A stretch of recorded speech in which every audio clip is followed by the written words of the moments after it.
प्रभु को बहुत धन्यवाद है कि प्रभु हमें बहुत प्यार करता है, इसलिए प्रभु का संदेश देखकर कितना दूर दूर से लोगों को भेजता। हाँ, बहुत बड़ी बात है ना। तो कल भी प्रभु का प्रिय दास ने हमारे बीच में इतना मुझे लगता है कि एक हफ्ता का संदेश है, थोड़ा समय में, तो इसलिए वो हर एक लोगों को छूने वाला संदेश था, है ना। मैं आपको बताना चाहता हूँ प्रियो, जब हम प्रभु को वचन में आता है, हम प्रभु के ओर से सुनता है, तो जो भी सुनता है अगर ध्यान से सुनेगा तो वो एक चीज से प्रभु बात करेगा, उसका जीवन बदलेगा। आग्रह करता है, आज भी प्रभु के दास को हमारे बीच में प्रभु ने दिया है। आज दोपहर को जा रहा है, वापस जल्दी आने के लिए आप लोग प्रार्थना करें। Praise Lord. तो अभी प्रभु के दास के द्वारा प्रभु ने जो भी दिया, हम बहुत ध्यान के साथ प्रार्थना के साथ सुनेंगे। प्रभु में इस्तेमाल करने के लिए हम प्रार्थना के साथ रहेंगे। तो सबको सहायता करें प्रभु के दास को आज की मंडली की तरफ से और एक बार सेवागाई के लिए हम स्वागत करते हैं। Praise Lord. बहुत आनंद से, प्यार से स्वागत हो। मेरा बहुत प्यारा भाई है,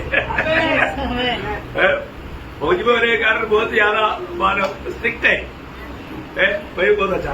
कई लोगों को समय दिया तो 10 मिनट ले जाता, और जो हमारा प्रिय भाई को समय दिया तो 5 मिनट मारे आता। प्रभु धन्यवाद। Praise the Lord.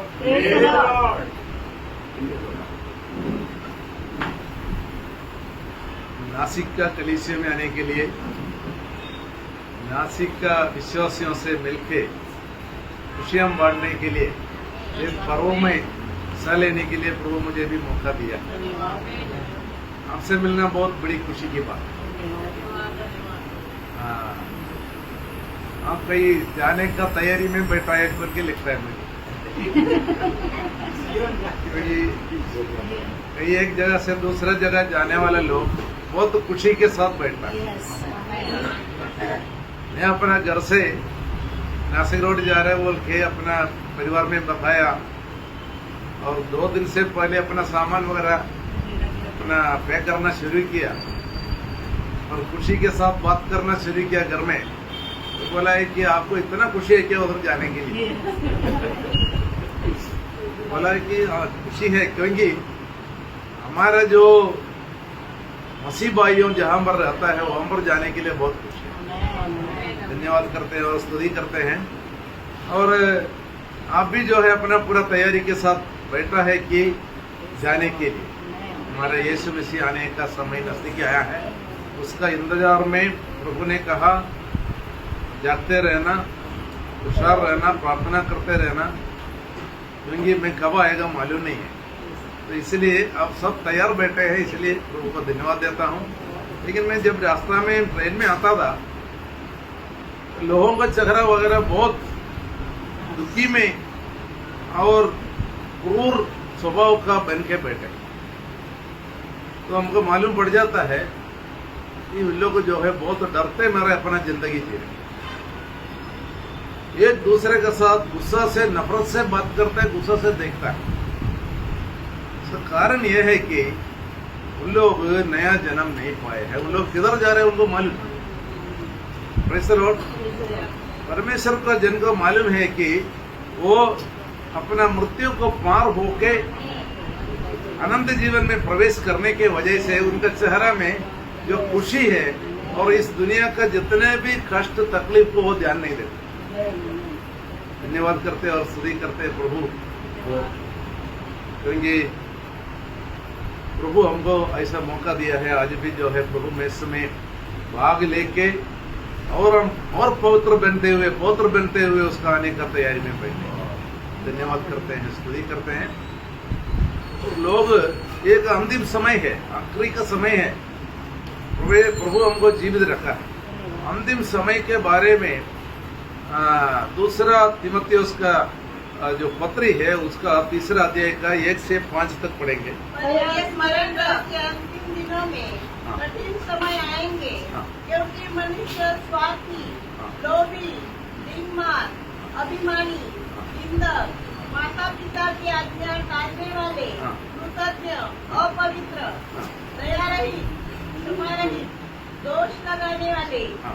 असंयमी, हाँ। कठोर, भले के बैरी, हाँ। विश्वासघाती, हाँ। ढीठ, घमंडी हाँ। और परमेश्वर के नहीं हम्म। वरन सुख विलास के चाहने वाले होंगे। हाँ। वे भक्ति का बेच तो धरेंगे, हाँ। पर उसकी शक्ति को न मानेंगे। हाँ। ऐसों से परे रहना।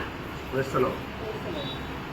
देखो, अंतिम समय के बारे में हमने जो परमेश्वर का वचन से पढ़ा है, हमारा चारों साइड में देखना सही है, दिखाई दे रहा है कि नहीं? Praise the Lord। माँ बाप को बच्चे लोग मानते नहीं है, इज्जत नहीं करते हैं, और अपने आप का जो खुद का ही भलाई के बारे में सोचते हैं। इस दुनिया का पैसा का लालच में पड़ा हुए लोग, ये सारे बातें हमारा चारों साइड में हो रहा, तो हमको मालूम होना चाहिए कि ये अंतिम समय है, आखिरी समय, हमारा प्रभु बहुत नजदीक है। इसलिए वैज्ञानिक भी लोग क्या बोल रहे हैं मालूम है? ये दुनिया अभी ज्यादा दिन नहीं चलेगी। इसलिए लोग क्या करते हैं मालूम है? अगर ये दुनिया नाश होने से दूसरा कोई ग्रह में जाके बसेंगे बोल के वो तैयारी कर रहे हैं। Praise the Lord। लेकिन हमको ऐसा कोई डर नहीं, क्योंकि प्रभु ऐसा हमारे लिए जगह तैयार न करने के लिए क्या है, वहां पर हमको जाना है। धन्यवाद करते हैं, प्रभु को स्तुति करते हैं। प्रभु ने बोला, मैं तुम्हारे लिए जगह तैयार करके जल्दी आके तुमको लेकर जाऊंगा, तुम तैयार रहना। कब आएगा मालूम नहीं, इसलिए तैयार है नहीं है करके कहीं हमारे को जो है परख करेगा, प्रभु चेक करेगा। धन्यवाद करते हैं, स्तुति करते हैं। और लोग जो है अभी से चंद्रमा में भी जगह बुक कर रहे हैं, उधर जाकर रहेंगे बोल के।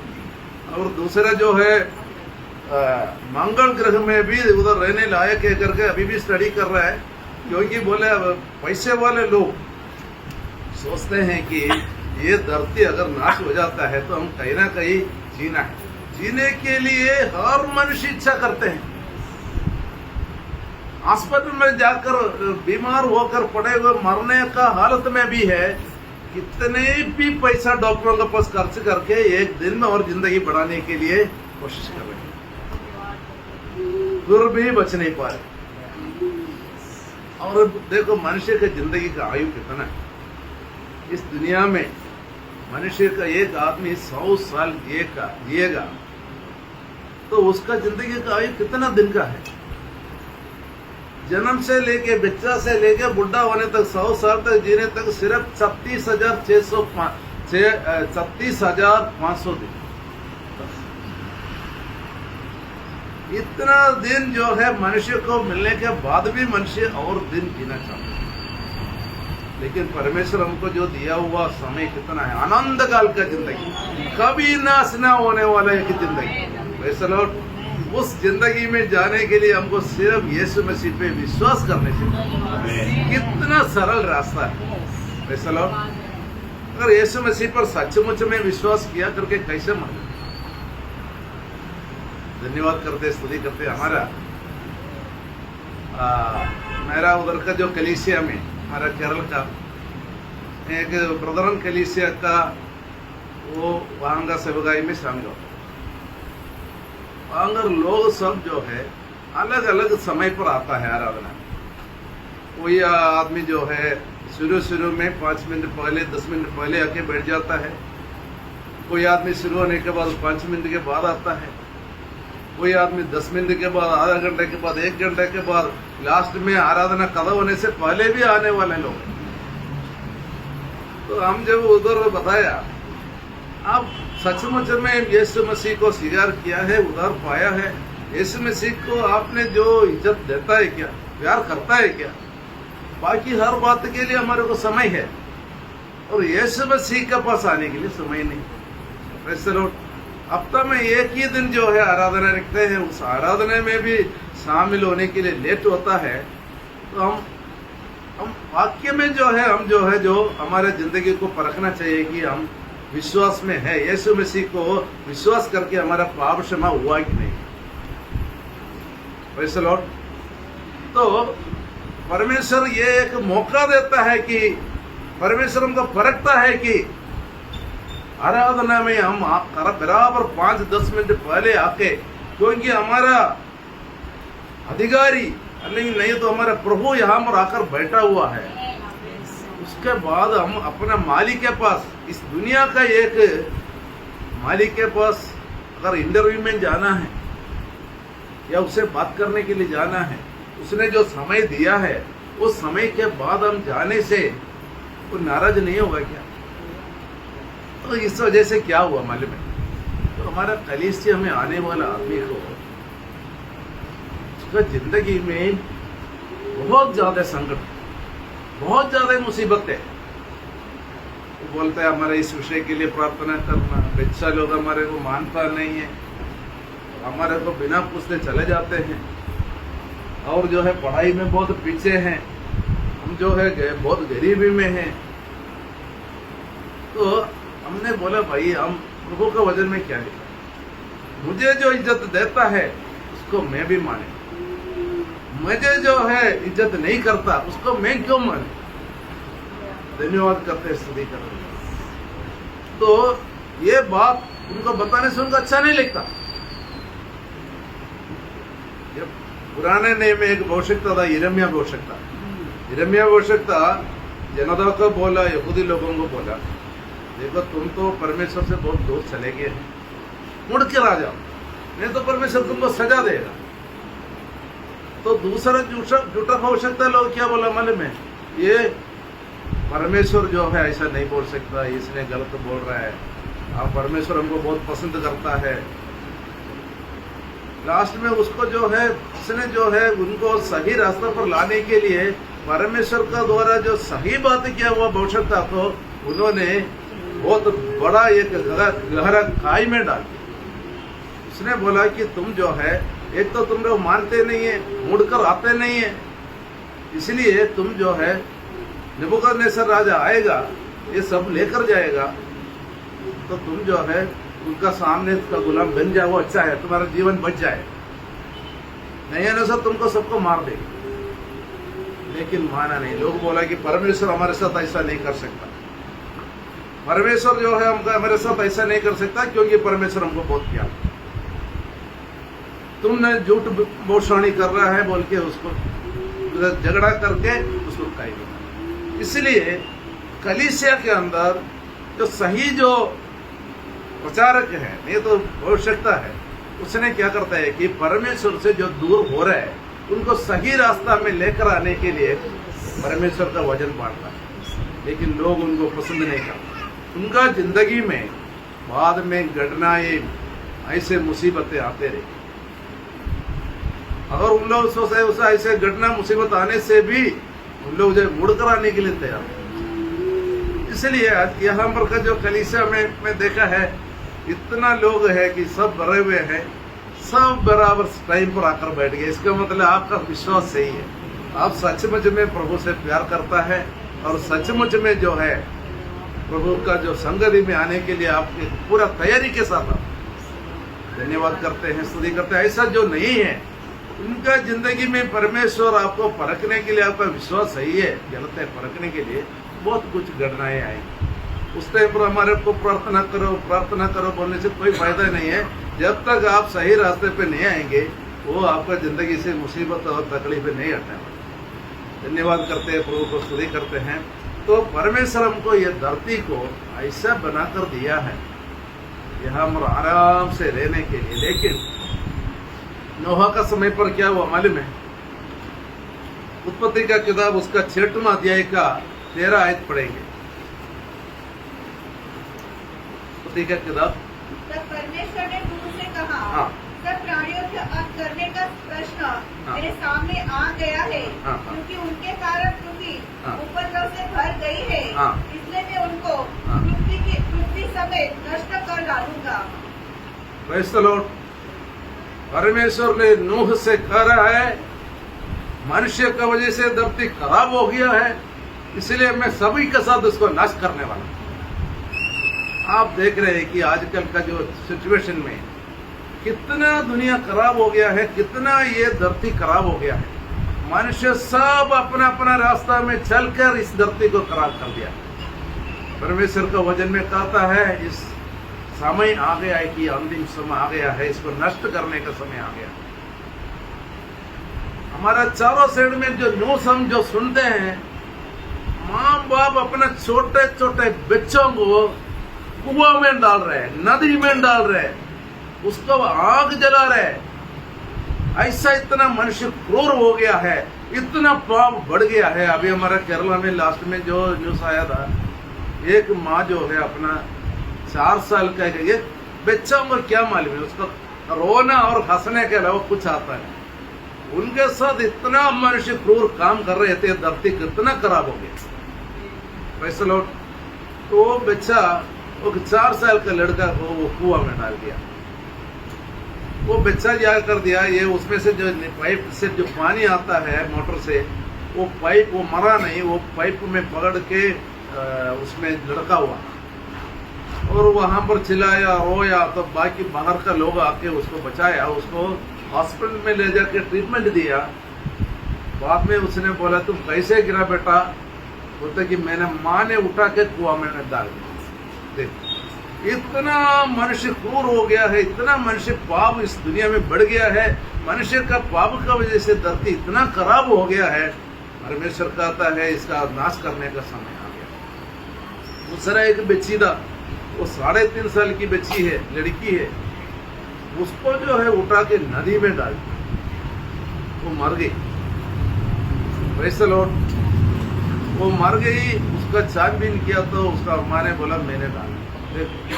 3 साल 2 साल 1 साल 6 महीना का बच्चों को वो उसको पालन पोषण करने वाला माँ बाप ही उसको मार डाला, सिर्फ हंसने का रोने के अलावा उसको कुछ नहीं। तो ये धरती कितना खराब हो गया आप सोचो। धन्यवाद करते हैं, स्तुति करते हैं परमेश्वर, इसका नाश करने का समय आ गया।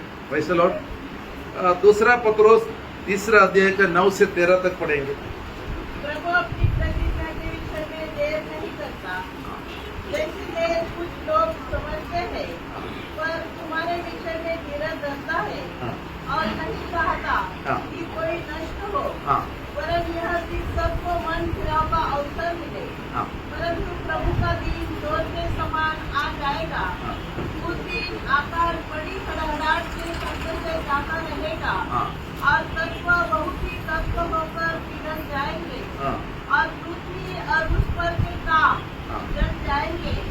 जबकि ये सब वस्तुएं इसी रीति से पिघलने वाली है, तो तुम्हें पवित्र चाल चलन और भक्ति में कैसे मनुष्य होना चाहिए और परमेश्वर के दिन की बात किस रीति से जोड़ना चाहिए और उसके जल्द आने के लिए कैसे यत्न करना चाहिए। वैसे हम पर लिखा है ये धरती और आसमान को परमेश्वर नष्ट करने वाला है, इसलिए वो हम कितना एक पवित्र जीवन बिताने के लिए कोशिश करना चाहिए। जो शुरू का धरती को परमेश्वर पानी से नष्ट किया, अभी का सिर्फ धरती नहीं आसमान को भी नष्ट करेगा, धरती को भी नष्ट करेगा। एक नया धरती और आसमान जो है परमेश्वर बनाएगा बोल के। वैसे लोग जो है दूसरा ग्रहों में जाके वास करने के लिए अपना समय ढूंढ रहे हैं, अपना प्रयत्न कर रहे हैं, लेकिन परमेश्वर ने जो है हमारे लिए एक नया धरती, एक नया आकाश का बनाकर देने के लिए वादा है। धन्यवाद करते हैं, स्तुति करते हैं। परमेश्वर ये धरती को जो है नाश करने के लिए नहीं बनाया, मनुष्य का पाप का वजह से उसको नाश करना पड़ रहा है। धन्यवाद करते हैं, स्तुति करते हैं। इतना परमेश्वर कहता है कि मैं इसका नींव बहुत अच्छी तरह डाल के बनाया हूँ। ये धरती को नींव बहुत अच्छा मजबूती के साथ इसका नींव डाल के ये धरती को खड़ा किया हुआ। लेकिन परमेश्वर का इसका नींव के बारे में, ये धरती जो है ये घंटा में 1600 किलोमीटर स्पीड में चल रहा है। एक घंटा में ये धरती 1600 किलोमीटर स्पीड में चल रहा है। इसका अंदर का जो वस्तु है, जो मकान है, हम लोग है, हमको कुछ पता चल रहा है क्या? वैसे लोग ये पेड़ है, पौधे हैं, इतने बड़े बड़े फ्लैट बने हुए हैं, किसी को कुछ पता चल रहा है क्या कि इतना स्पीड में चल रहा है बोल के? तो परमेश्वर ने जो है बोला है कि तो मैं पक्का कर दिया है कि ये इतना ही स्पीड में चलते रहेगा। जब शुरू में इसको बनाया तब से इतना ही स्पीड में चल रहा है। हमने उत्पत्ति का किताब में जब पढ़ते हैं, पहला अध्याय का पहला आयत में धरती सुनसान और बेकार पड़ा था। वहां पर लिखा है कि आदि में परमेश्वर ने आकाश और पृथ्वी की सृष्टि की। पृथ्वी बेडौल और सुनसान पड़ी थी। हाँ। और गहरे जल के ऊपर अंधेरा था। हाँ, बिल्कुल अंधकार से भरा हुआ, सुनसान पड़ा हुआ, पानी से भरा हुआ, कुछ भी इसके अंदर चीज नहीं। देखने से हम लोग जब ये ब्रह्मांड के बारे में जब सोचते हैं तो इसमें जितने भी ग्रह और उपग्रह वगैरह बहुत ज्यादा है, हजारों लाखों है।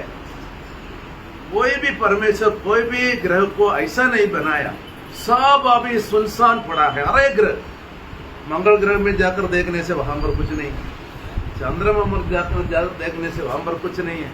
वहां पर मनुष्यों को जहां जगह पर पहुंच ही नहीं सकता, ऐसे बहुत ग्रह है। लेकिन मैं ये उनका जो टेलीस्कोप से देखने से सब सुनसान पड़ा है।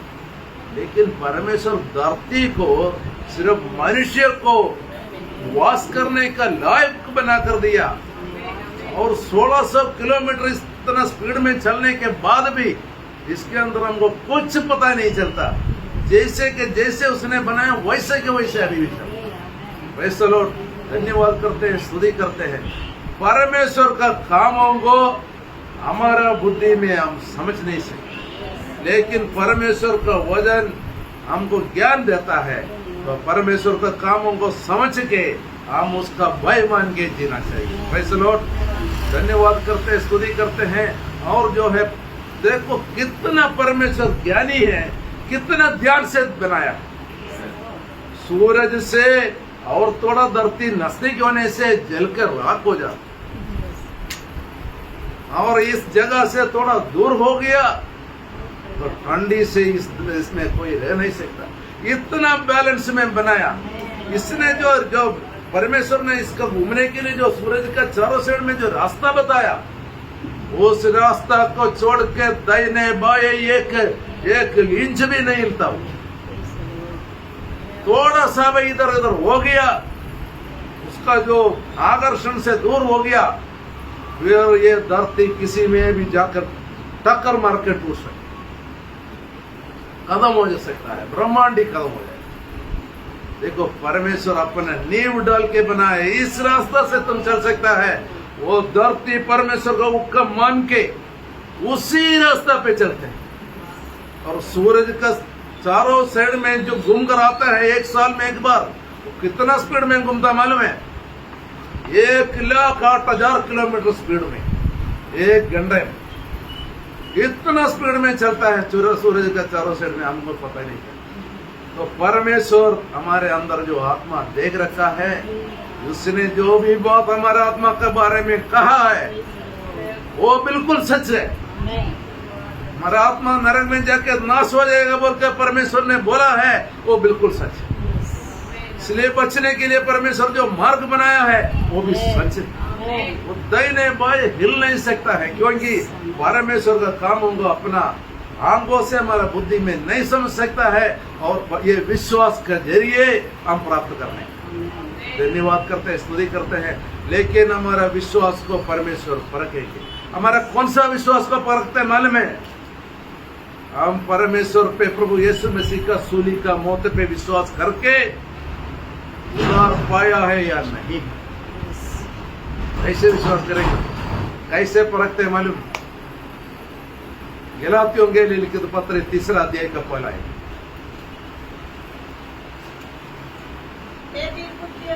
गलतियों, इसने तुम्हें मोह लिया है, तुम्हारी तो मानो आंखों के सामने यीशु मसीह क्रूस पर दिखाया गया। गलाती नहीं, कोलोसियों के लिए लिखित पत्र 3 अध्याय का पहला है। सॉरी। अतः जब तुम मसीह के साथ जिलाए गए तो स्वर्गीय वस्तुओं की खोज में रहो, जहाँ मसीह विद्यमान है और परमेश्वर की दाहिने ओर बैठा है। Praise the Lord. वहां पर ऐसा लिखा है, अगर तुम प्रभु यीशु मसीह के साथ जिंदा हो गया है, कैसे जिंदा होता है? अगर मर गया तो जिंदा हो। तो यीशु मसीह के साथ अगर नहीं मरा है तो फिर कैसे जिंदा होगा? अगर हमारा पापों को क्षमा मिला है, यीशु मसीह का साथ इस दुनिया के लिए मर गए हैं, तो हम जिंदा हो गया। अगर जिंदा हो गया है तो प्रभु यीशु पिता परमेश्वर का दाहिने और बेटा है। उस स्वर्ग में जाने का तैयारी करने वाले विश्वासी लोग, हम उसके बारे में वहां पर सोचते कि नहीं। धन्यवाद करते, स्तुति करते हैं। ये परमेश्वर हमको परखता है। हमारा विश्वास, हमने जो पाप क्षमा पाया हुआ विश्वास सही है नहीं है, परखता है। संगति में आने का हमारा दिल, हमारा तैयारी सही है करके परखता है। हम स्वर्ग के बारे में, पिता परमेश्वर का दाहिने और यीशु बेटा है, वहां पर जाने के बारे में सोचता है। वहां पर क्या क्या है, वहां पर जो है हमारे लिए जगह तैयार करने के लिए गया हुआ प्रभु यीशु मसीह के बारे में हम जो है सोच विचार करते हैं। प्रभु परखता है, हमारा विश्वास सही है गलती है, परखता है। ऐसे किसी को परखा है क्या? उत्पत्ति का किताब 22वां अध्याय में परमेश्वर अब्राहम को परखा। जो भी परमेश्वर बताया हुआ हर एक बात को अब्राहम ने विश्वास किया। लेकिन परमेश्वर बोला है कि तुमने जो विश्वास किया हुआ, तुम्हारा विश्वास को मैं परखना चाहता हूं। तो क्या है कि तुमको मैं जो वादा किया हुआ एक लौटा बेटा इसहाक को तुम बहुत प्यार करता है। वो तुम जो प्यार करने वाला तुम्हारा एक ही बेटा को मोरिया पहाड़ के ऊपर में जो जगह दिखाया वहां पर ले जाके तुम बलि चढ़ाना। तब मैं विश्वास करूंगा। तुमने जो भी विश्वास किया हुआ है वो सब सही विश्वास है। तुमने सचमुच में मेरे पर विश्वास, मैं तुम्हारा संतानों को ये जगह देंगे बोल के जो बात किया, तुम्हारा संतानों को आसमान का तारों को जैसे बढ़ाऊंगा, ये कनान का देश पूरा तुमको देंगे बोला, ये सब तुम विश्वास किया है। लेकिन तुम्हारा विश्वास सच्चा विश्वास है कर मैं परखना चाहता हूं। तुम्हारा एक लौटा बेटा तो लेके बलि चढ़ाओ। वहां पर लेकर जाके वो वेदी के ऊपर बांध के सबको लटाया और चाकू निकाला मारने के लिए। तो परमेश्वर बोला, अब्राहम तुमने जो विश्वास किया, तुमने जो प्यार किया हुआ एक लौटा बेटा को भी मुझे देने के लिए तैयार हो गया। तुमने मेरे ऊपर जो विश्वास किया हुआ विश्वास बराबर सही है। लॉर्ड, हमारा पाप क्षमा मिला हुआ, हम प्रभु यीशु मसीह को सचमुच में हमारा हृदय में स्वीकार किया हुआ विश्वास सही बोल के हमको परखने से हम जान देख के प्रभु को ये बोल सकता है कि प्रभु मेरा विश्वास सही होता। Praise the Lord. हमने एक कहानी सुना है, अफ्रीका का एक कलीसिया में, वहां पर जो उग्रवादी लोग आया बंदूक के साथ, विश्वासियों को बोला तुम यीशु मसीह को त्याग कर, यीशु मसीह को टुकरा के तुम अपना जान बचा सकते। तो वहां पर उसमें से बंदूक दिखाने से 99% लोग चला गए। मैं अपना जान देकर यीशु मसीह को प्यार नहीं करता, बाकी 1% बच गया। बहुत लोग था, 1% जो बच गया उनको उग्रवादी लोग क्या बोला मालूम है? इतना लोग झूठा विश्वासी लोग था, तुम लोग आराधना करो, तुम लोग सही विश्वासी लगे, उनको मारा नहीं। वैसे लोग उनको बोला तुम लोग सचमुच में विश्वास यीशु मसीह के लिए जान देने के लिए तैयार हो गया, तुम सिर्फ जो है सही में विश्वासी लोग हैं, पाप क्षमा पाया हुआ लोग हैं, तुम्हारे को अनंत जीवन का आशा तुम्हारे अंदर है। बाकी जो चले गया ना, ये सब झूठे लोग इसके बीच में बैठा हुआ। वैसे लोग धन्यवाद करते हैं हमारे बीच में प्रभु के लिए अपना जान देकर प्यार कर रहे हैं, हमारे पापों को क्षमा दिया हुआ यीशु मसीह के लिए अपना जान देने के लिए हम लोग कितना आदमी तैयार हो गए। प्रभु ने बोला कि मैं तुम्हारे को जान दे के प्यार किया, तुम भी एक दूसरे के लिए जान दे के प्यार करो। वो सचमुच प्यार, वो पाप क्षमा पाया हुआ आदमी का प्यार है, वो अनंत काल में जाने का प्रवेश किया हुआ प्यार है, वो स्वर्ग में जाने का तैयारी करने वाला वो प्यार है। वो प्यार कितना आदमी को हमारे अंदर, हम क्या है एक समय पर आराधना में ही नहीं आता है, तो हमारा सचमुच में हमारा प्यार परमेश्वर के साथ एक है। Praise the Lord. धन्यवाद करते हैं, स्तुति करते हैं, प्रभु महान प्रभु हमको कितना प्यार किया। Praise the Lord. Yeshu Masih ने हमको क्या बोला है कि ये लूका सुसमाचार, ये नोहा का काल के बारे में यीशु मसीह ने नए में बताया। लूका सुसमाचार 17 अध्याय का 26 और 27 पढ़े। जैसा नूह के दिनों में हुआ था, हाँ वैसा ही मनुष्य के पुत्र के दिनों में भी होगा। हाँ जिस दिन तक नूह जहाज पर न चढ़ा, हाँ उस दिन तक लोग खाते पीते थे हाँ और उनमें विवाह होते थे। हाँ। तब जल प्रलय ने आकर उन सब को नष्ट किया। हाँ। बस देखो, ये नूह के बारे में, लोत के बारे में वगैरह जो है एग्जाम्पल दे के यीशु मसीह ने बोला, लोग अपना खाते पीते अपना मन मर्जी में रह के झूठा भक्त बन के ऐसे चलते रहेंगे। मैं जब आएंगे तो यहाँ पर कोई विश्वासी मिलेगा या नहीं मिलेगा। Praise the Lord. लूका सुसमाचार 18 का 8 पढ़ेंगे। मैं तुमसे कहता हूँ, हाँ। यह तुरंत तो भी मनुष्य का पुत्र जब आएगा, हाँ। तो क्या वह पृथ्वी पर विश्वास पाएगा? Praise the Lord. बोलता है कि यहाँ पर विश्वास के साथ किसी को देख पाएंगे नहीं। यीशु मसीह जब आएंगे, यीशु मसीह में पूर्ण तौर पर पाप क्षमा पाया हुआ विश्वासी, उसका सूली का मौत पे विश्वास करके पाप क्षमा पाया हुआ विश्वासी मिले या ना मिले बोल के वो वाक्य में लिखा। इसके बाद ये नोहा का समय के बारे में लिखा। धन्यवाद करते हैं, स्तुति करते हैं। मैं उससे पहले बताया था नूह के बारे में। तो धन्यवाद करते, स्तुति करते हैं। हम लोग सब प्रभु आने का तैयारी कर रहे हैं, लेकिन हम थोड़ा सा भी कष्ट प्रभु के लिए सहन कर सकते हैं क्या?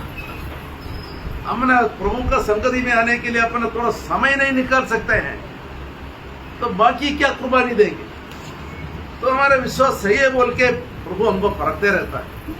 हो सकता है कि हमको भूखा रखे, हमको कंगाल रखे, इस धरती में हमको, हमारे पास जो कुछ भी है सब नष्ट हो जाए, हमारे बंधु मित्र आदि लोग हमको छोड़ दे, सभी लोग हमको नफरत करें, हमारे आसपास का लोग भी हमको नफरत करें, ये सब हमारा विश्वास का परीक्षा। अगर जीत पाए हैं तो वो अपना जान देने के लिए भी तैयार होके प्रभु का आने का इंतजार करें।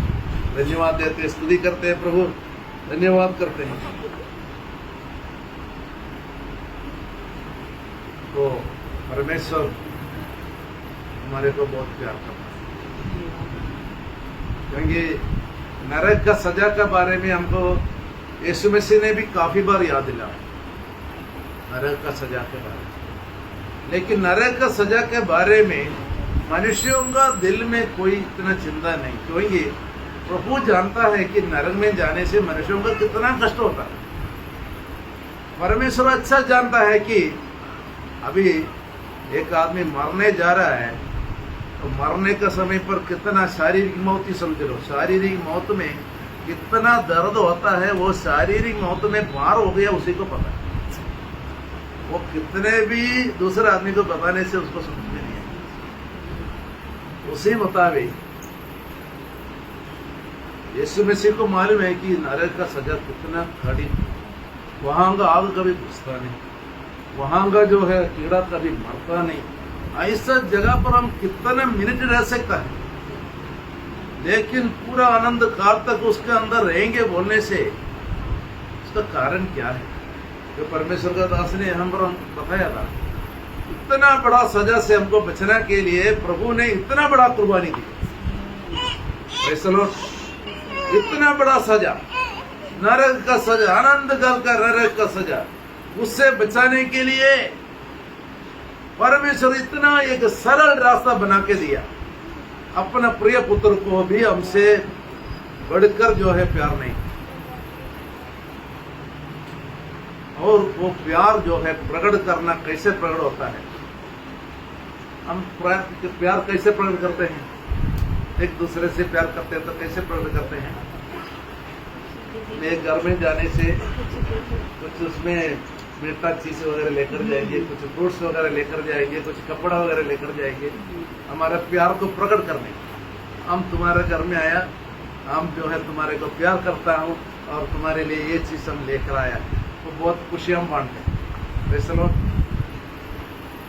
लेकिन वो प्यार सब जो है नकली प्यार, कुछ मतलब से लेकर गया। वैसे लोग आज ये लेकर गया तो कल वो आते समय पर वो भी लेकर आ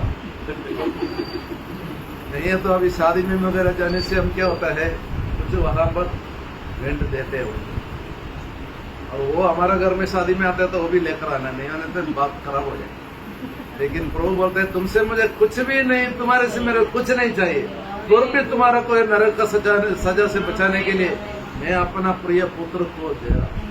ऐसा लोग हम नहीं दे सकते प्यार।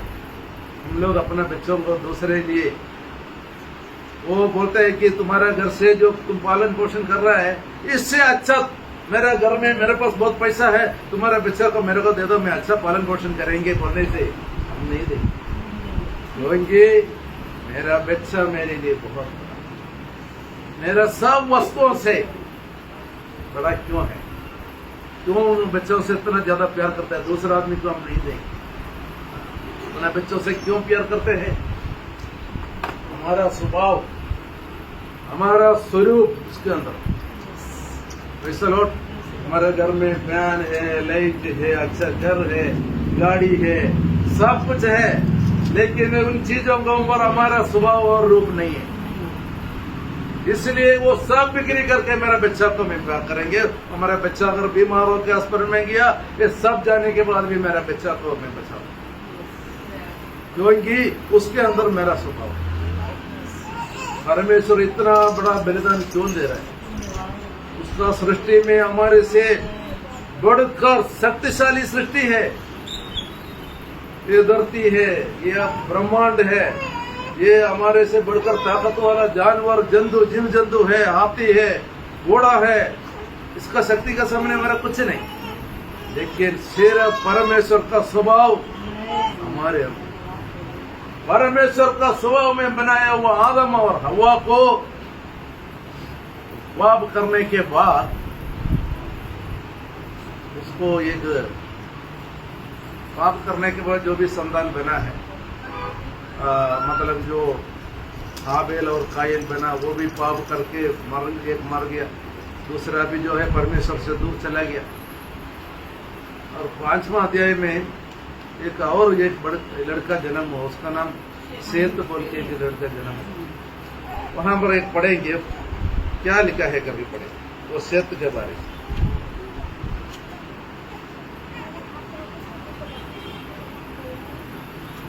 तीसरा अध्याय 5 का तीसरा है। जब आदम 130 वर्ष का हुआ, हाँ, तब उसके द्वारा उसकी समानता में, हाँ, उसकी ही स्वरूप के अनुसार एक पुत्र उत्पन्न हुआ। हाँ। उसने उसका नाम शेत रखा। Praise the Lord, hallelujah. किसका स्वरूप और सादृश्य है उसको?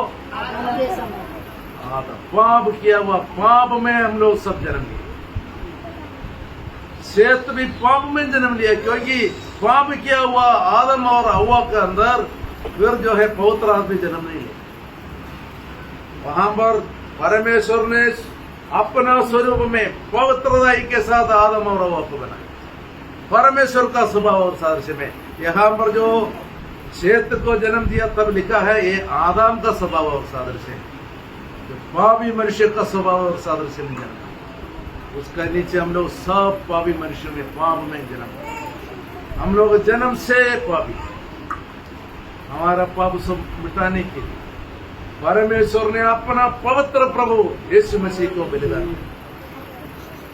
हम अपना बच्चा, पापी बच्चा को हम दूसरे को दे नहीं सकता, लेकिन परमेश्वर अपना पवित्र बेटा को हमारे धन्यवाद करते हैं, स्तुति करते हैं।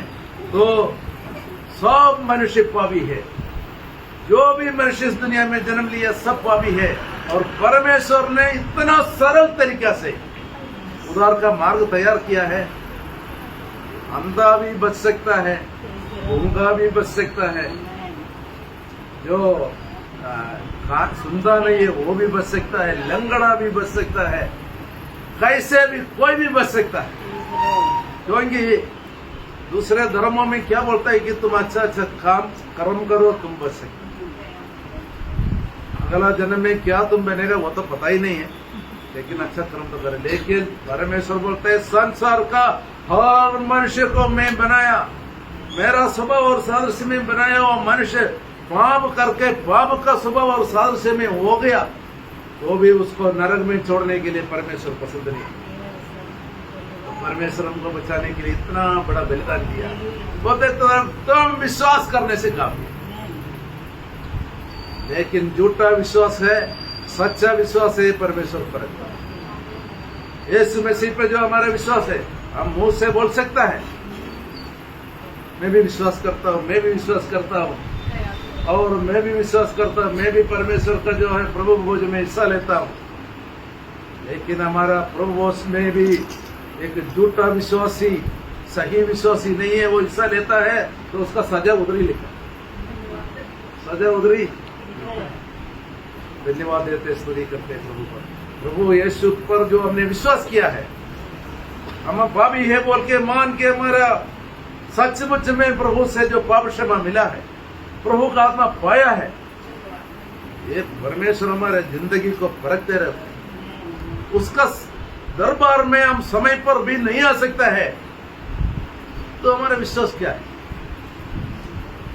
धन्यवाद देते हैं, प्रभु को स्तुति करते हैं। हमारे जिंदगी में हमारा एक एक समय हम जो सांस लेते हैं ये भी प्रभु का कृपा है।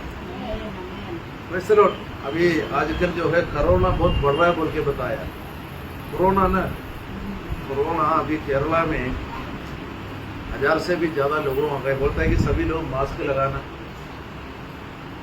अभी पूरे हिंदुस्तान में 3000 से भी ज्यादा लोगों को कोरोना बहुत जल्दी फैल रहा है। बोलते हैं मास्क लगाना। उस समय पर हमको मालूम है 2019 और 20 का समय में लोगों को बाहर निकलने से पुलिस मारता अपना घरों में। मैं उस समय पर सोच रहा था ये छोटे छोटे बच्चे बहुत एक्टिव रहता है, वो इधर उधर भागने के लिए कोशिश करे, माँ बाप उसको कैसे कंट्रोल करके अपने घर के अंदर रखता है। पैसे भी एक एक कमरा है। धन्यवाद देते हैं, उस हालत में बहुत लोग मर गए। जो सांस लेने का वायु के लिए मनुष्य कितना पैसा खर्च कर रहा था, क्योंकि सांस लेने के लिए जो परमेश्वर ने दिया हुआ जो सांस है, ऑक्सीजन हम अपना खुद का शक्ति से हम ले नहीं सकता था। हमारा फेफड़ा पूरा जो है खराब हो, बंद हो। उस टाइम पर लोग सिलेंडर के लिए भाग रहे हैं, हॉस्पिटल में जाने से जगह नहीं है। तो परमेश्वर ये देने वाला सांस का मूल्य, 1 मिनट हमको सांस नहीं मिलने से हम लोग सब मर जाएंगे। इसका मूल्य कितना हम परमेश्वर को दे सकता है। धन्यवाद करते हैं, स्तुति करते हैं, दोबारा कोरोना वगैरह ना आए, इसलिए हम प्रभु का धन्यवाद करते हैं। क्योंकि परमेश्वर देने वाला एक एक मुफ्त में देने वाला चीज का दाम को हम नहीं समझते हैं। इस वजह से हमको वो दाम के बारे में सिखाने के लिए इस दुनिया में ऐसे ऐसे बीमारी है। मनुष्यों का वजह से ये वायु भी खराब हो गया, पानी भी खराब हो गया। हम लोग जो है ट्रेन में वगैरह जाते समय कहीं भी हमारे घर में भी जो है पानी पैसा देकर पीना पड़ता है। वजह क्या है? ये हमारे वजह से पानी भी खराब कर दिया। पहले जो है लोग 100 साल तक जीते थे, उन लोग अपना खुद का घर का कुआं का पानी, इतना शुद्ध पानी आता था, वो पानी लेके पीता था, कोई प्रॉब्लम नहीं। लेकिन अभी जो है 20-20 रुपये लेके बोतल में लेके खरीदने के बाद भी उसमें भी बहुत लोग धोखा देके वो भी अच्छा खराब पानी बोतल में भर के सील करके देते हैं, वो भी हम लेके पी के बीमार होते। वैसे लोग तो ये मनुष्य इतना लालची बन गया, दुनिया को पूरा खराब कर दिया। हमारा केरल में क्या है कि मैं ट्रिवेंड्रम में रहता हूँ, वहां पर हर एक भाजी, आम, पेड़, फल, फ्रूट वगैरह, सब्जी वगैरह तमिलनाडु से आते हैं, तो पैसा दे के उसको खरीदते हैं। तो उन लोग आजकल पैसा से लालच की वजह से क्या करते हैं, वो केमिकल डाल के इसको रखते हैं। इसको फल और फ्रूट्स ये वगैरह जितने भी सब्जी वगैरह निकाल के उसमें केमिकल डालते हैं। ये 6 महीना तो खराब नहीं होता। ये जब तक ये बेच के वो खत्म नहीं करता ये खराब नहीं होता। और हम लोग लेके खाते हैं, हम लोग कई कैंसर का बीमारी आते हैं और दूसरे बीमारी आते हैं। हमारा वो उधर पैसा देके खरीदा, वो पैसा नहीं गया, अभी डॉक्टर को इलाज को अलग पैसा ढूंढना पड़ता है। इसलिए इस बार क्या हुआ मालूम है, उन लोग आम का सीजन में पूरा आम तमिलनाडु से आया, कन्याकुमारी से। बोलता है कि लोगों को समझ में आ गया ये आम पूरा बिल्कुल बाहर से लाल कलर का है, बिल्कुल पीला कलर का है, लेकिन इसके अंदर दवाई डाल के जैसे मनुष्य मरने के बाद उसको खराब ना होने के लिए कुछ दवाई मनुष्य का शरीर के ऊपर लगाते हैं, ऐसा ऐसा दवाई उसके ऊपर लगाया हुआ है। ये महीना भरकर उसका बाहर का तौर पर कुछ नहीं होता, अंदर से सड़ जाता। तो लोग क्या है बाहर ही देख के इसको खरीद कर ले जाके खाते बीमार होते। तो इस पर लोग सोचते हैं कि ये लोग बीमार होने का कारण एक ये, तो लोग खरीदना बंद कर दिया। लास्ट में 4 किलो आम को 100 रुपये में बेच रहे, तो भी कोई नहीं लेगा। मैं आते समय पर अभी मान ले कि किलो का 10 रुपया कर दिया हो, अभी 6 महीने रखने से भी वो खराब नहीं होता। तो गरीब लोग क्या करते हैं, आम को जो 100 रुपये दे के खरीदने वाला गरीब लोग, उनके पास पैसा नहीं, इसलिए अभी 10 रुपया में जाके खरीद के खाएंगे और बीमार।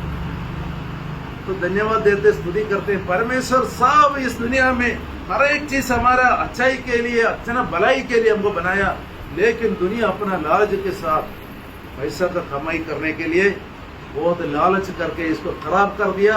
हर एक फूल फ्रूट्स सब्जी सबको खराब कर दिया, हमारा शरीर को खराब कर दिया, धरती को खराब कर दिया, सारे केमिकल्स डाल के इसको खराब कर दिया। और जो है हम लोग उसको बीमार होकर लोग मर रहे हैं। तो परमेश्वर बोलता है कि अभी इसको इसलिए इसको रखना है, धरती को इसको नष्ट करेंगे। इसलिए हमने जो दूसरा पत्र उसमें पढ़ा था, इसको परमेश्वर जल्दी नष्ट करेंगे, उसका समय बहुत नजदीक है। वही पत्रोस का दूसरा पत्रोस का पूरा उसका 3रा अध्याय, एक आयत है, लास्ट आयत है, हम इसको पढ़ के समाप्त करेंगे क्योंकि समय इतना भी नहीं लेना चाहिए।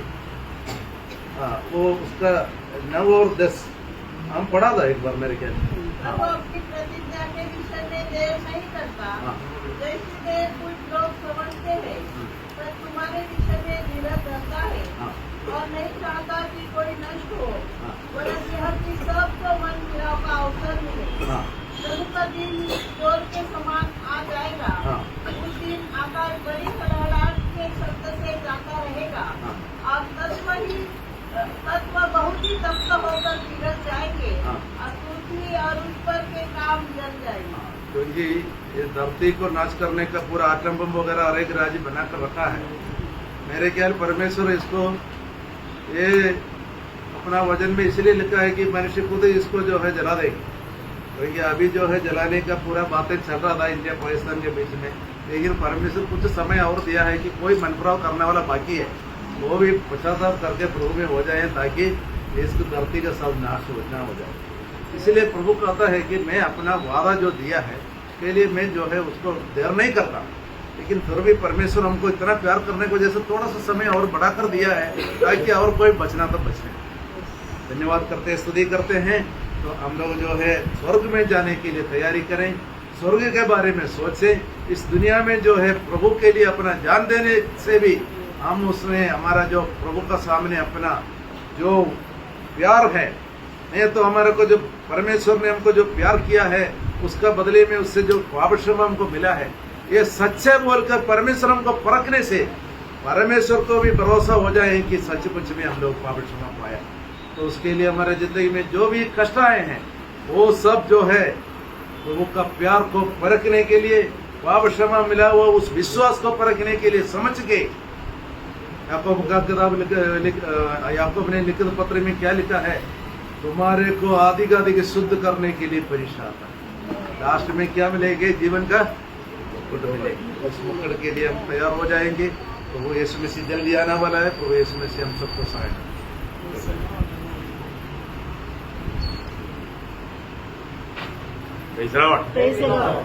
तो मतलब आज प्रभु ने हम लोगों को सावधान रहने के लिए प्रोत्साहन दिया है।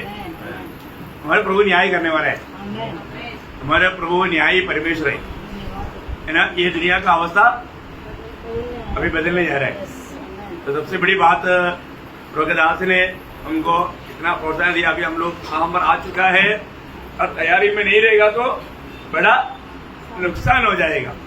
मैं न्याय के बारे में 2-3 शब्द आपको याद दिला करके समाप्त करना चाहूंगा। 58 भजन संगीता, उसका 11 भजन पढ़ेंगे।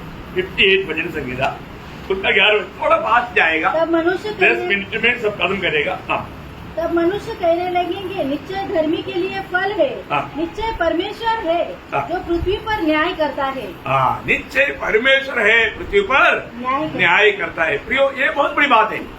ऐसा नहीं है कि मानव परमेश्वर है नहीं देखता, परमेश्वर देखता है प्रियो, है ना। तो इसका मतलब क्या है कि परमेश्वर न्याय करेगा। इससे पहले कितनी बार न्याय किया? सौदों गोबर में पाव बढ़ गया तो न्याय किया। प्रभु ने वहां पर न्याय किया, है ना। नोआ का समय में जब पाव बढ़ गया तो प्रभु ने न्याय किया। इन सारे समयों को पार करके मैं आपको बोलता हूँ, आजकल का न्यूज़ों में आने वाला खबर सुनेगा ना, एकदम मतलब सुन नहीं सकता, बंद करना पड़ता। इतना भयंकर पाप, मतलब बाइबल का इतिहास में भी हम लोग देखेगा तो नहीं, दुनिया का चरित्र में नहीं हुआ इतना भयंकर पाप और बुराई बढ़ते जा रहा है।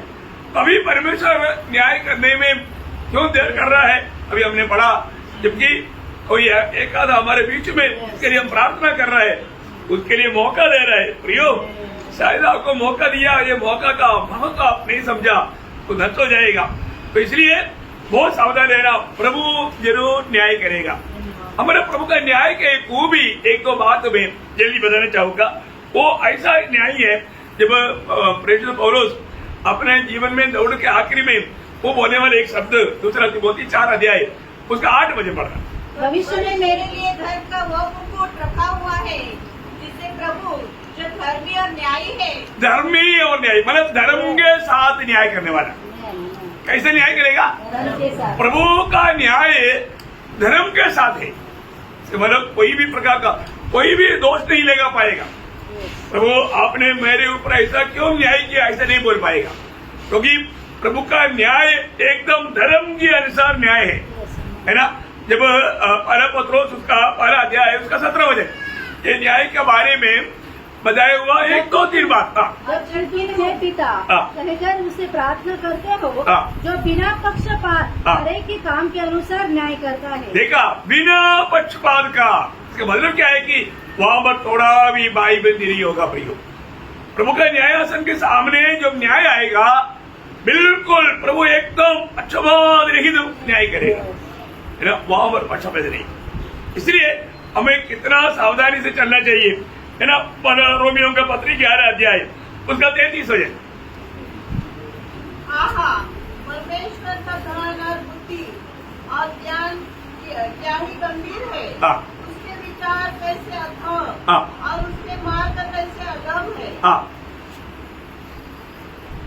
मतलब उसका न्याय वो कितना, उसका न्याय कैसे अथाह है। मतलब उसका न्याय कैसा, अथाह मतलब बहुत गहरा है। मतलब कोई इसको समझ नहीं सकता, मतलब ऐसा उसका न्याय है। बोलने का मतलब ये न्याय करने वाला कौन है? हमारे यीशु मसीह है ना। और हर एक लोग, हम सब लोग एक दिन मरेंगे, मरने के बाद में सबका न्याय है प्रियो, सबका न्याय है। इसके मतलब हम लोग उस सिर्फ प्रभु के आगमन की तैयारी इतना ही नहीं, न्यायासन के सामने खड़ा होने का तैयारी भी करना चाहिए कि नहीं, है ना। हमें वो न्यायासन के सामने में, अभी हमारे लिए न्यायासन और दुष्टों का न्यायासन में बहुत फर्क है, आपको मालूम। दुष्टों का न्याय बोलेगा तो वहां पर उनको कुछ प्रतिफल पाने के लिए नहीं, वो तो सजा पाने के लिए। और तो हम जब न्यायासन में जाएंगे इसलिए प्रतिफल पाने के लिए, है ना।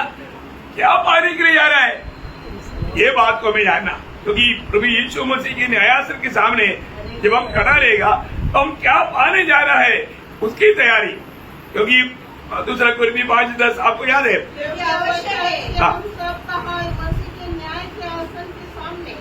खुल जाए कि हर एक व्यक्ति अपने अपने भले बुरे कामों का बदला जो उसने देह के द्वारा किए हो पाए। प्रयोग हमारा जीवन में हमें जानना है कि हमको एक न्याय होने वाला है, वो न्यायासन के सामने अभी पौलुस बहुत हिम्मत से बोला है ना, मतलब वो धर्मी परमेश्वर का उस न्यायासन के सामने मैं उस धर्म की मुकुट पाएगा, क्योंकि उनको एक पक्का अपना दौड़ के बारे में एक बड़ा विश्वास था। आज हमारे जीवन में हम पीछे अपने आप को परखेगा तो हमारे दिल क्या गवाही देगा। मैं प्रभु के सामने, आपको मालूम है ये प्रभु का न्यायासन के सामने खड़ा होने के बाद कितना छोटा बात नहीं। आपको मालूम है हेजकेल 22 अध्याय के 14 दिन में वो वचन पढ़ेगा तो इतना कांप जाएगा, है ना। क्या बोलता हो? जिन दिनों में मैं तेरा न्याय करूंगा, क्या उनमें तेरा हृदय दृढ़ और तेरे हाथ स्थिर रह सकेंगे? बोले कि मतलब तुम मेरे सामने खड़ा रह पाएंगे क्या? बहुत भयंकर बात है ना। हमें एक दिन प्रभु यीशु मसीह के न्यायासन के सामने खड़ा होना है। वो कैसे हम खड़ा रहेगा, है ना। हम लोग अगर सही रीति में प्रभु का वचन के अनुसार की एक अच्छा तैयारी नहीं किया तो, और उधर कोई भी वो ऐसा बोल ही नहीं सकता प्रिय, क्योंकि वहां पर आने वाला हर एक बात पूरा सबूती के साथ है, आप कभी मुंह नहीं खोल पाएंगे, क्योंकि वो धर्म के साथ का न्याय है, वहां पर कोई अन्याय ही नहीं, है ना। इसलिए अभी अपने जीवन में हमें ये दुनिया की यात्रा में, इसलिए बोला ना, बिना पक्षपात करते हुए न्याय करने वाला परमेश्वर को तू अब्बा पिता कहता है तो ये मरी हुई यात्रा भय से बिताओ। सही प्रकार प्रभु का भय मान करके चलना प्रिय। हम आपको सिर्फ प्रभु का वचन के द्वारा प्रभु का प्रेम में आपको समझाना है। हमको आपसे कई लोग कई बात सुनने के टाइम उनको लगता है कि हम नाराज है, हम नहीं, प्रभु आप पर आनंद नहीं किया, ये बात को परखना, है ना। अगर प्रभु का व्यवस्था तोड़कर चलने वालों का अवस्था देख करके हमको इतना दुख होता है तो प्रभु को कितना दुख होगा। आप देखो प्रियो, इसमें कोई भी किसी के ऊपर कोई अंगुली उड़ाने का या दोष लगाने की बात नहीं प्रियो। अब ये बात को समझो, आज आप प्रभु के साथ कितना दिल से लिपटा हुआ है ना। प्रभु मुझ में आनंद देखी नहीं, मैं एक प्रभु का महिमा का पात्र बनकर के जी पा रहा है कि नहीं, ये बात को परखना प्रिय है। नहीं तो जैसा यिर्मयाह 8:20 में एक सुंदर वचन है, बहुत गंभीर वचन है ना। कई लोगों का अवस्था शायद ऐसा अवस्था हो सकता है, कटने का समय बीत गया, पर तोड़ने का ऋतु भी समाप्त हो गई और हमारा उद्धार नहीं हुआ। देखा और तो उसका उद्धार नहीं हुआ। क्या होगा प्रियो? क्योंकि वो उद्धार के मार्ग पर चला ही नहीं, बातों पर गौर दिया ही नहीं है, बहुत कुछ किया पर जो खुद में नुकसान उड़ाया, अपने जीवन को पार करना। आज मैं प्रभु के हाथ में प्रभु के लिए एक उपयोगी बर्तन होकर के प्रभु मुझे उसकी महिमा के लिए इस्तेमाल कर पाता है कि नहीं, ये बात को हमें परखना चाहिए, है ना। एक दिन वो न्याय होने वाला है प्रियो। हमारे को रोमियो के पत्री में 14 अध्याय के 10 और 12 वचन में मैंने बताया है कि हमें परमेश्वर को अपना लेखा देना है, हरेक को अपना लेखा देना, प्रभु को अपना लेखा देना है प्रियो। हमारे जीवन ये ऐसे भी बिताने के लिए नहीं, जरूर हम प्रभु के आगमन की जैसे बाढ़ जो होता है उसी प्रकार उसके बाद तुरंत होने वाला वो न्याय, वो न्याय का भी तैयारी कब करना है? यहाँ पर करना है, यहाँ पर करना है प्रियो। अपने को मरने की तैयारी में रहना चाहिए, प्रभु के आगमन की तैयारी में रहना चाहिए, सुसमाचार सुनाने की तैयारी में रहना चाहिए, प्रभु के लिए कष्ट सहने की तैयारी चाहिए, और उसके साथ साथ भविष्य में होने वाला वो न्यायासन के सामने खड़ा होकर के उस न्याय का सामना करने की तैयारी भी हमारे में होना चाहिए। हर प्रकार हमें परखना है। आज मेरे जीवन में मैं उस प्रकार का एक तैयारी में है कि नहीं, क्योंकि जो तैयार है सबको लेकर नहीं जाएगा। जब इब्रानियों 9:28 में क्या बोला, जो बाढ़ जोते हैं उनके उद्धार के लिए, हाँ, जो बाढ़ जो रहा है, बाढ़ जो आने वाला अनुभव। आज सुबह उठने के टाइम पर वो प्रभु अभी तक आया नहीं, आज आएंगे, ये आशा अंबरराज की है क्या? 25 का देश में क्या बोला, उसके आखिरी भाग में जो तैयार थे वो उनके साथ गया। देखा, जो तैयार है वो जाएगा। मतलब प्रभु का इसलिए वचन बार बार कहता है कि तुम कभी सोचते भी नहीं ऐसे घड़ी में, है ना, इसलिए तुम तैयार रहना, है इंतजार में रहना, जागते रहना, ऐसे कई चेतावनी है प्रियो।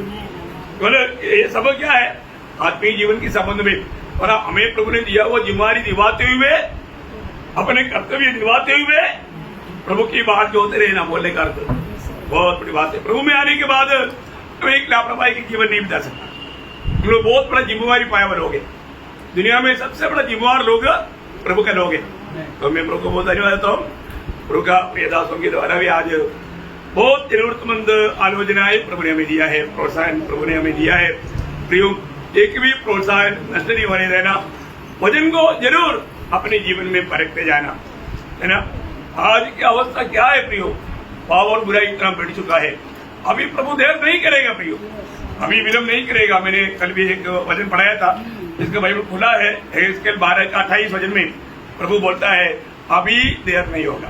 मैंने जो बताया वो बात अभी जल्दी पूरा हो जाएगा, जल्दी पूरा हो जाएगा। आप अभी जल्दी पूरा होगा करके प्रभु वचन देता है, तो ऐसा ही है, ऐसा है। तो हमारा तैयारियों को देखो, है अपने जीवन में अपने आप को परखो कि मैं वास्तव में उस तैयारी में क्या प्रभु से भेंट करने के लिए, ये बात को जानना। आइए इस बार समय हम अपने आप को समर्पण करके हम सब लोग प्रार्थना में रहेंगे और प्रभु हमें प्रार्थना करेंगे।